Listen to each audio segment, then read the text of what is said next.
Yeah, that's what I remember. Lovely geezer. Anybody got a cigarette by any chance? I know you can't smoke out there, but I mean, do you mind me, old mate? Bit of a liberty, but I left mine in the machine, see? Any chance of a light? I'm not fucking Paul Daniels.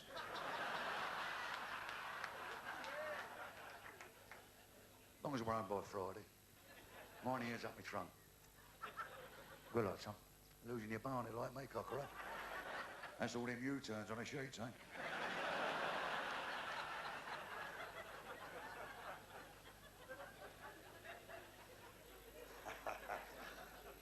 Woofter walked in a bar. He walked up to the fella behind the counter. He said, pink gin, please. Barman said, piss off. He said, what do you mean, piss off? He said. He said, piss off, you're a woofter. He said, so bloody what? He said, look, just clear off, mate, will you? Same geezer walked in the same bar. Next night, he said, pink gin, please. Barman said, do you want a fucking dry slap or what? What's the matter with you? He said, you're a woofter. He said, so what? He said, no, so what? You're right, me old son. He said, we can't help how we made. I understand it. He said, but you got to look at it from my side. He said, if I serve you tonight, tomorrow night you'll be in with a bleeding pal, right? But in 3 months' time, I'll have a woofter pub at me, and I don't want it. Now, piss off. This woofter went down to a fancy dress store. Oh, that a bleeding great guardsman's uniform. He's walking out at night, pink gin, please. The barman went, piss off. He said, what do you mean, piss off? He said, you're a woofter. He said, hey, woofter. Hey, bleeding woofter. Guardsman, right? Busby, Busby, Busby, boots, tunic, handbag, fucking handbag.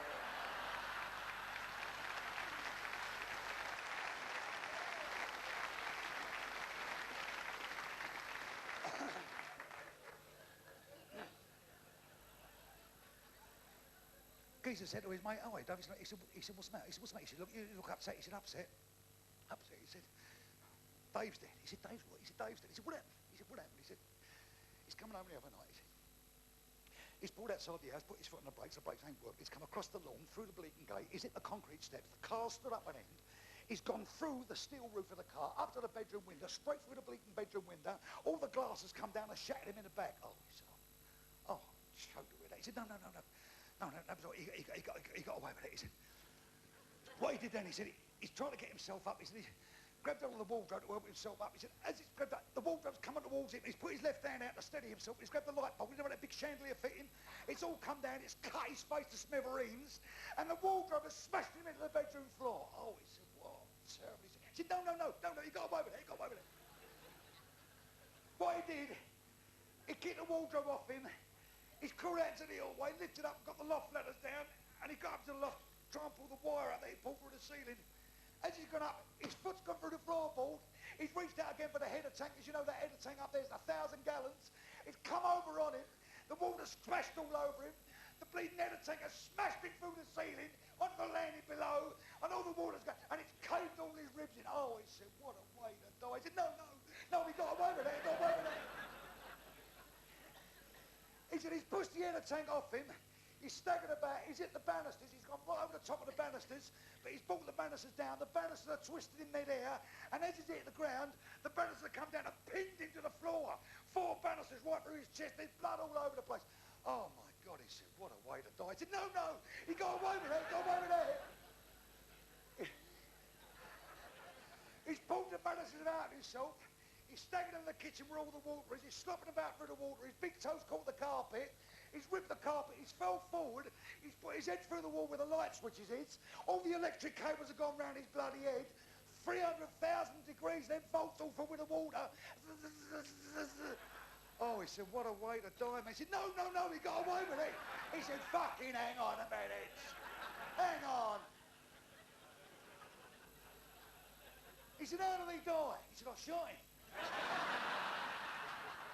He said, why did you shoot him? He said, he was wrecking the fucking place.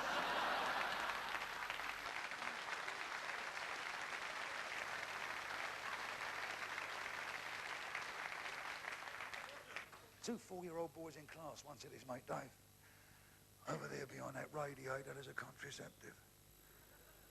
His mate said, what's a fucking radiator? Right?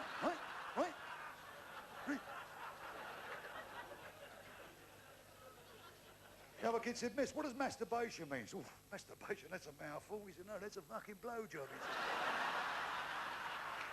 And I remember, I'm sure you do, listen. When things happen to you in school and class, I remember something going back years ago, we were supposed to make up a story with a moral and all that going, and I don't know what the other kid said, but I know I said that, I said, miss, my story is with the moral that my granddad was in the First World War, which he was.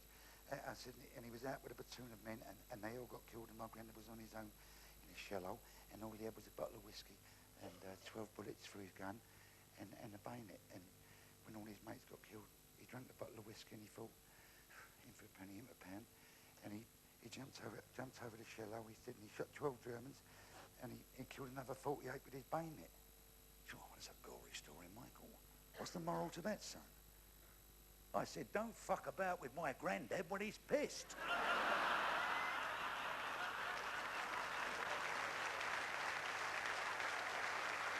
And you know, please listen to me.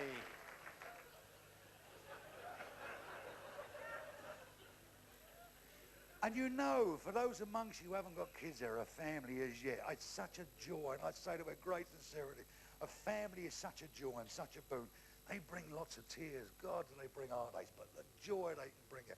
And when I look back over my life, and all you parents know what I'm talking about, I remember my Michael, when he was about 2 years old, we got rid of the potty. We let him use the big band for the first time, and he weren't quite tall enough. And that old, poor little old cocker, there he was on tiptoes. He was just dangling over the pan, you know. All of a sudden, down come the sea. What a kiss it, kiss it.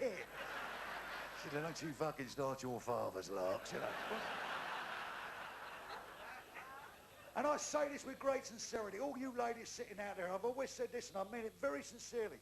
Housewife is the hardest job in the world. Don't matter what the old man does. The mum's always on call, 24 hours a day. It never stops. But the old man's always the gunfighter, isn't he? You do a day's work. I remember Michael, he's about 8 years old. I come home after an hard day's work, and I walked in the door. She went, hey, Mike, I said, what's the matter? She went, it's Michael. I said, what's the matter with him? She said, I got caught him today, you know.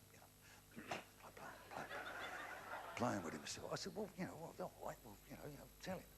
Said, no, you tell him. I don't want to fucking tell him. You tell him. I don't want to tell him. No. I said, go on, you're the father. You go. Oh, balls. What do you want? I said, it's me, son. Oh, she coming, Dad. Ah. I said, Dad, listen, Mum's told me about, you know, you know, but you playing with yourself. But don't do that, son. You don't do that. Yeah, because it'll affect your eyesight. He said, I'm over here, Dad.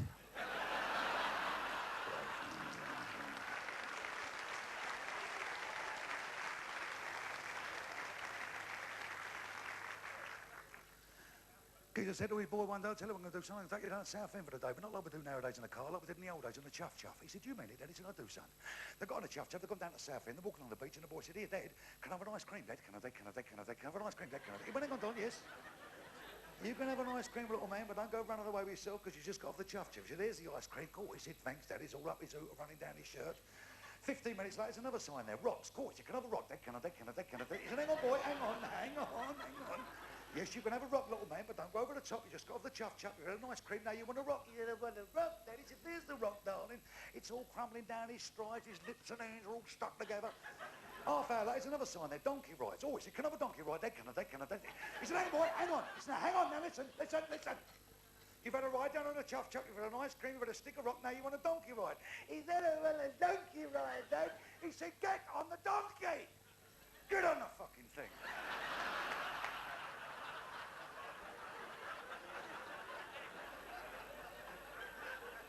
He's just coming up with another sign there. These donkeys are for sale. Oh, he said, buy me the donkey. He said, what are you talking about buying a donkey? You had to ride down the chuck, have ice cream, stick a rock, donkey, neighbour, want to buy the donkey. He said, buy me the donkey, Dad. He said, I'll buy you the bloody thing.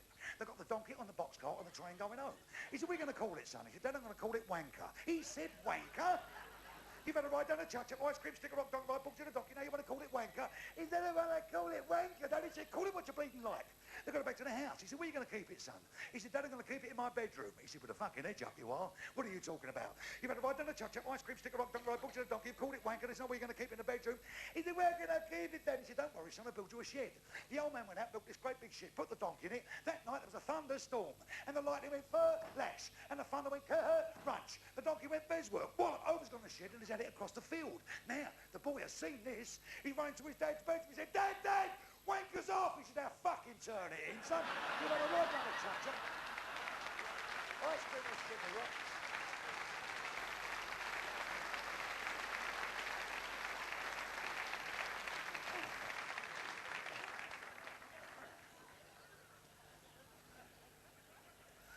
I've got a pal of mine who suffers desperately, and that is the only word I can find, desperately, with farmers. Farmer Giles. Hemorrhoids, for Christ's sake, hemorrhoids. And he heard one of these old wives' tales, if you bung plenty of tea bags round it, it'll clear up. There he was with the Tetley tea bags. Dee. 5 days later, he couldn't stand it any longer. Oh, he said, Doc. Oh, he said, Doc, I've got piles. He said, have you? Then there's a fiver. He said, no. No. Doctor said, well, drop my trousers, bend over, let's have a look. My mate went, the doctor went, oh, yeah. Oh, no. My mate went, can you see anything, Doc? Well, he said, you're going on a long journey.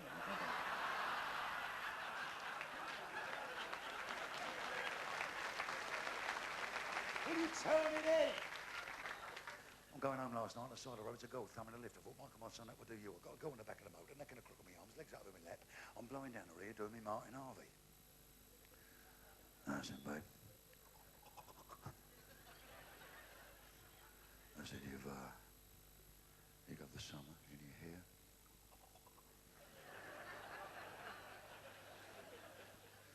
You got the winter in your eyes.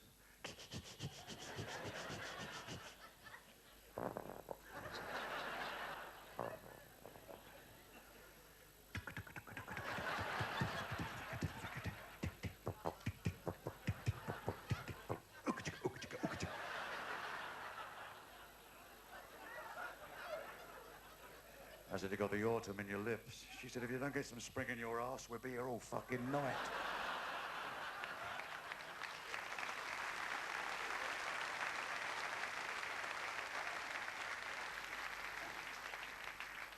Irish fella walked in the bar. He said, a glass of orange, please. The barman said, still orange? He said, yes, I haven't changed my fucking mind.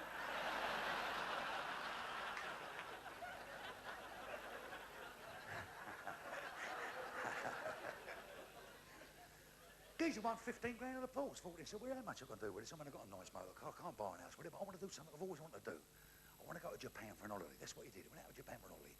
Been there about 4 days. He thought, I fancy one of these Japanese birds. Goes down this pretty little painted house, knocked on the door, darn little bird come to the door with the knitting needles in her hair. She went, what do you want? He said, what do I want? What do I want? I want bunches of that. That's what I want. Oh, I said, we have many, many things. He said, what's the best thing you've got? Oh, it's the best thing we have, very, very expensive. He said, I ain't worried about the price. What's the best thing you've got? The best thing we have is called a wax treatment. He said, that's what I love, darling. So when you sit down there, he sat down, she rang a bell, out walked 2 darling little birds. Said, this man, I thought, a wax, a treatment. They got him by the hand, took him in a room. They're all due respects to European girls and you ladies sitting out there.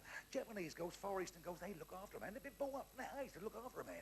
Off come the suit, shirt, tie, all out nice and neatly. Socks inside the shoes, under the shower with 2 large loafers. Well, about 2 minutes of this, he starts to get a lazy lob.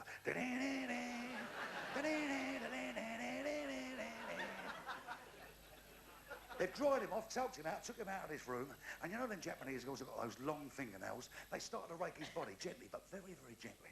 All down his neck, behind his ears, across his chest, round the iris. The plums had a share as well, mate.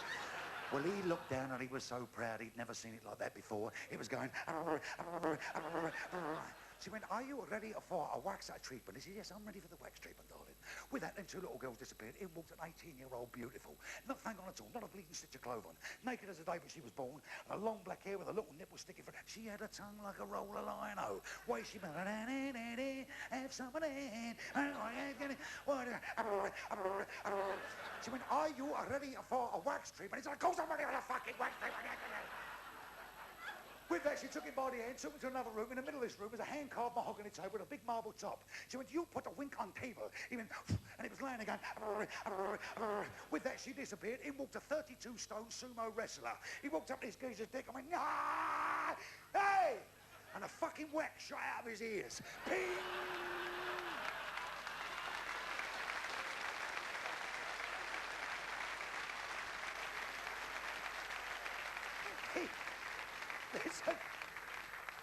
He rushed straight downstairs, got hold of her behind the counter. He said, nothing's occurred. He said, nothing. All I've got is a bruised wing. She went, we have many other things. He said, what else you got? He said, we have penguin treatment. He said, that's what I love, the penguin treatment, the penguin treatment. So when you sit down, as you sat down, rang the bell, a little bird came out. She went, this man for penguin treatment.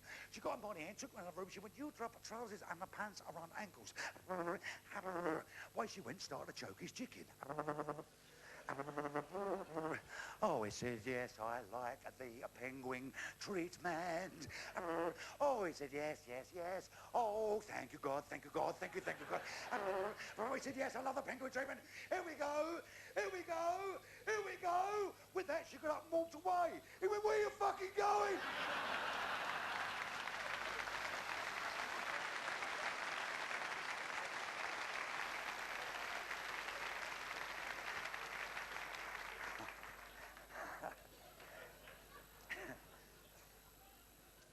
He rushed straight downstairs, got a handful of money out of his drawer, went and got the first bird he could see. We struck to her bedroom, peeled off both of them. Their legs were 9:15, his arse was a blur. She went, knacker high, thought you randy little cow. She went, knacker high. She said, you like this, didn't you? She went, knacker high. She said, you think this is great, didn't you? She went, knacker high. When it was all over, the geezer went back to the hotel. 4 days later, he packed his bags, flew back to England. A week after that, he's playing golf with the vicar around a golf course who'd also been to Japan. And the vicar said to him, did you pick up any of your language while he was in Japan? Oh, I said a few words, vicar. Yeah, a few words here and there, you know. I come to a par 3. The vicar took a 4 out of his bag, 234 yards, hit the ball straight on the open of the green. He walked up the green, took his putt out of his bag. A 45-yard, I will repeat that, a 45-yard putt. He putted across the open of the green, right through the net, straight in the hole. This geezer went, vicar, that's the finest putt I've ever seen in my entire life. Knacker high. Vicar said, whatever you mean wrong, hole?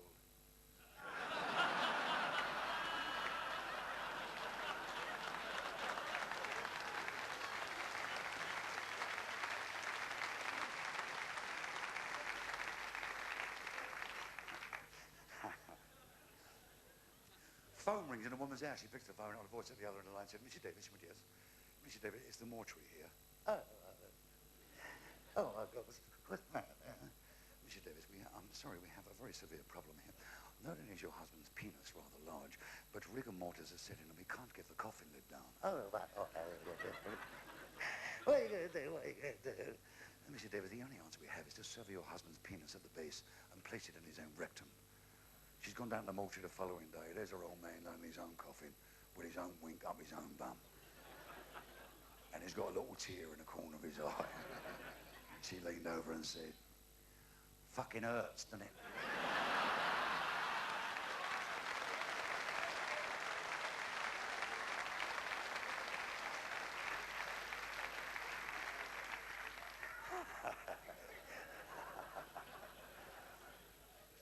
I've got a bit of news for you for those amongst you who watch soaps. You know, I work on one called EastEnders. For those amongst you who don't know. I'm coming off of that now. I've had enough of it. It's all right, son. I was like that after my first pint.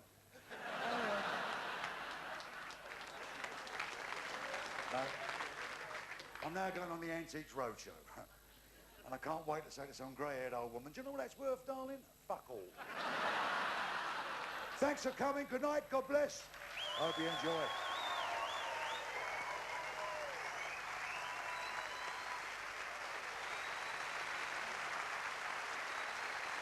Thank you very much indeed, ladies and gentlemen. God bless you.